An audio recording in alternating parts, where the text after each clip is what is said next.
Okay, so we want to make this issue that I just mentioned before as concrete as possible. So what we're going to do is we're going to assume that the B region includes energies, if this is an energy that we call E1, to this energy down here, which is E1 minus 1/2 epsilon, up to E1 plus 1/2 epsilon. So that gives us an energy width of epsilon. So what we want to do is we want to say, this is the region, but let's assume that this region is small enough so that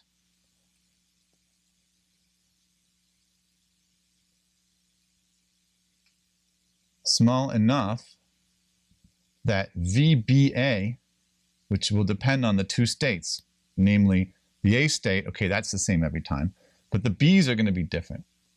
We'll assume that this quantity is essentially constant, and the other one, the density of states, is essentially constant.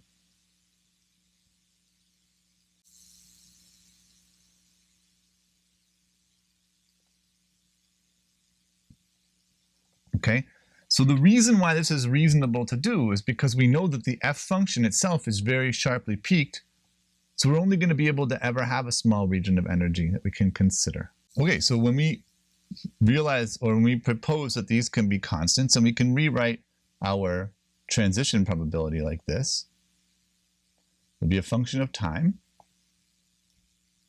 right? It's going to be VBA, the coupling term. And then we can remind ourselves that it's in the region around E1, just to be careful. And we have the density of states in the region around E1. And then we have our integral. And the integral now is, remember, the integral is over the energy range around E1. So I'll still put the B on here to remind ourselves. F of t, there's our time part. Omega BA, the frequency difference, which we can always remind ourselves how to convert that to energy. This, and then we still have the h bar squared in the denominator from that. All right, so keep in mind that these limits are still kind of vague, right? We're just including basically the idea that it's near B. But we have now tried to put in something more precise, right? These two limits. So what we're going to do is we're going to imagine, what is this integral actually all about? Right? In some sense, we could just sort of shut up and calculate and not really analyze it too much, but it can be helpful, and we will, to integrate this. I mean, to think about it from analyze this equation a little bit more. So what we're going to do is we're going to imagine this E1, the center of the energy range, is going to be, first of all, we're going to assume it's broader than this width here. The width, if you remember, is 2 pi h bar over t in energy. We had originally had it in terms of frequency, where it's 2 pi over t. Now it's 2 pi h bar over t to make it units of energy. Okay, so we're just going to make sure that this epsilon is bigger than that. Well, that's not such a big deal. And then we're going to consider two regimes. One is where the energy spread, where E1, let's say, is including this bump in the middle, and the other where it's not. This will be case 1, this will be case 2. Let's work out case 1 first. Okay, so what we do is we know that the function is just sort of, oscillating around. So we're going to replace this with the average, right? The average of energy. And what we can, or the average of the function in this energy region. That's going to allow us essentially to sort of solve the integral immediately. Okay, which we can do. Okay, so you can compute the average of this function in this region, and I'm going to put that aside for now and just give the result. And then later on, I think maybe I'll do is paste in the math part, which is not actually that interesting, in my opinion. This is already taking a while to do. All right, so we have the PB. I should have put the E1 here, right? E1, and then the way you get the average is it's 2 times epsilon, remember epsilon is the spread, divided by E1, the center, minus epsilon A, which is the energy of the initial state. That's the center. That's the initial state. All right, now we're going to consider case 2. All right, so what's case 2? Case 2 is where we consider that the energy gap range includes the bump. If that's the case, then we know that the integral is dominated by the area here. All right, what that means is that we can get basically the same value of the integral if we extend the limits to positive and negative infinity. All right, so we're going to extend this B range to plus and minus infinity because we know that there's very little amplitude out here and here. That changes a little bit. So now we have A goes to B, but of course we're not restricting the B range like we were before, but we are taking a piece. What are we taking from the B range? We're taking the coupling and the density of states.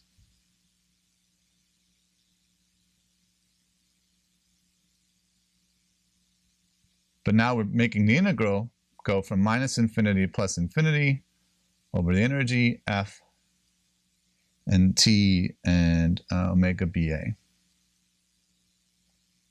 And we have 1 over h bar squared as well. Okay, well now what we can do is we can do this integral out.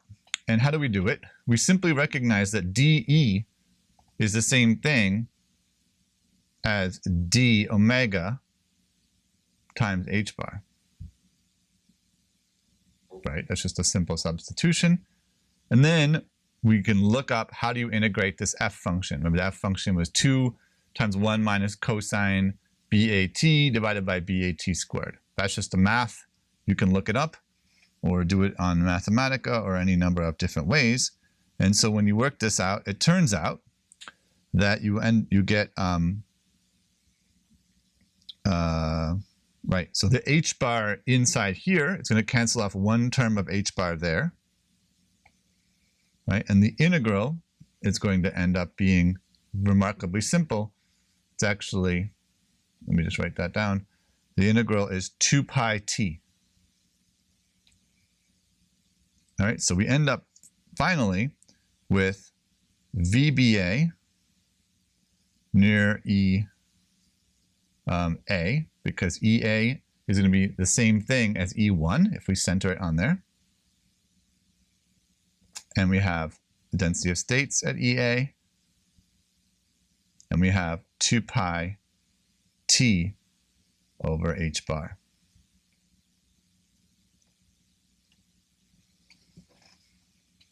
All right, now we can look at this and compare the two formulas. The two regions, this one when we're outside of the region and we're looking at the average, the main amplitude part, we're looking at the average, right, over all these different things here. And we have these coupling and the density of states, which they might be the same and might not be the same, but presumably they're not that different from the one here. So we're comparing 2 epsilon. Now epsilon's this sort of small energy region divided by this here compared to this. Now one thing that you'll notice is that this term actually changes as a function of time, whereas this term does not. There's no time here. So this whole bit is time independent.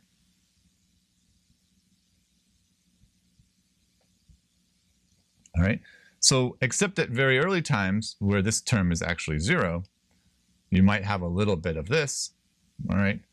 But generally speaking, this term here will be the dominant one.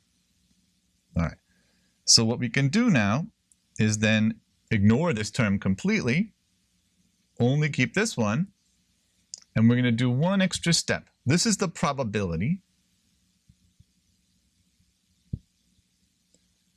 Right, and if I tell you the probability of doing something and it happens to have time in it, meaning it's not time dependent, then I can get a rate of transition.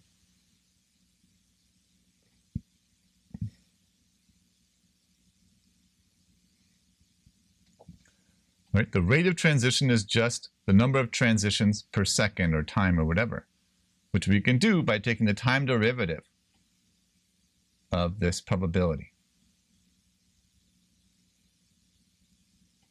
Fortunately, this is the easiest time derivative in the world, right? And so this is simply VBA squared times rho BEA. The t goes away times 2 pi over h bar squared. And sometimes when you see this written down, they'll just get rid of the 2 pi and the h bar, and they'll just write it 1 over h times everything.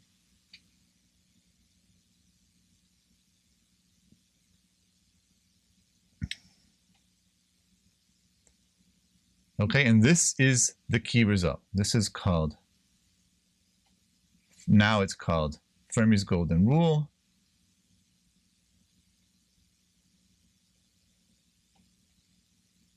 FGR.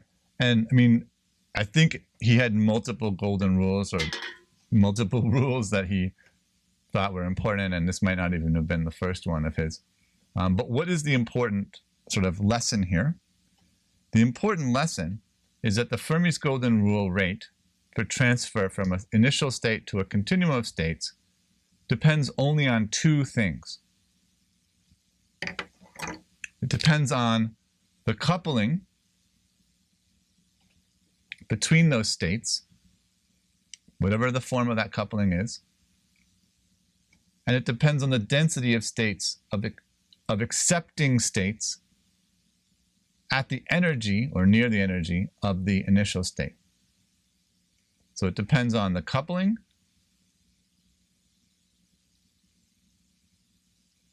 between the A and the B, and the density of states of the, what you might call the acceptor,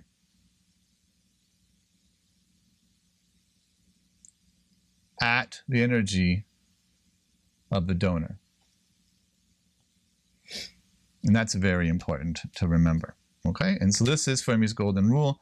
It really describes many, many, many transfer processes in chemistry. You can use it to understand energy transfer, energy relaxation, electron transfer, you name it. Anytime you have two states and one of them is characterized by, you know, enough different states that you would maybe characterize it with a density of states. All right. Other thing it tells you is that, you know, it only means anything if the energy of the accepting state is nearby the energy of the initial one.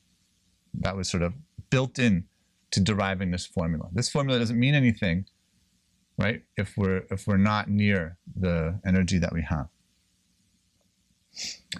Now, one thing I'll say here is we're considering here, you know, a constant perturbation. We worked out this f function comes from first order perturbation theory for a constant perturbation. What about the case where we have a resonance, or maybe there's a big energy gap, right? That's going to allow us to use Fermi's golden rule to connect states that differ by a lot, as long as there's a way of having the energy added in, maybe through a field, an oscillatory field. And that's going to help us understand, for example, how we get spontaneous emission, because spontaneous emission will be caused by some system that's excited, and then coupling to the ground state, that would be like a transition dipole moment. And then you might ask, what density of states are we talking about? Well, we're partially talking about the density of states of the molecular state and the ground state, but we're also talking about, because this is going to generate light, we need to consider the density of states of light.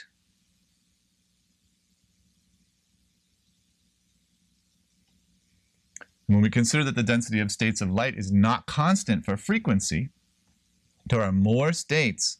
If you imagine a cavity filled with vacuum, the lowest mode lowest frequency mode of the cavity is this one. The next one up is this. It's double the frequency.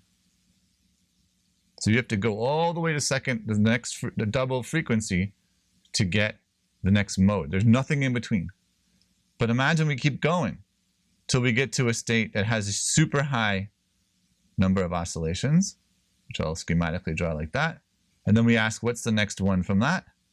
Well, it's another super high one, but just a little bit more oscillations, one more oscillation.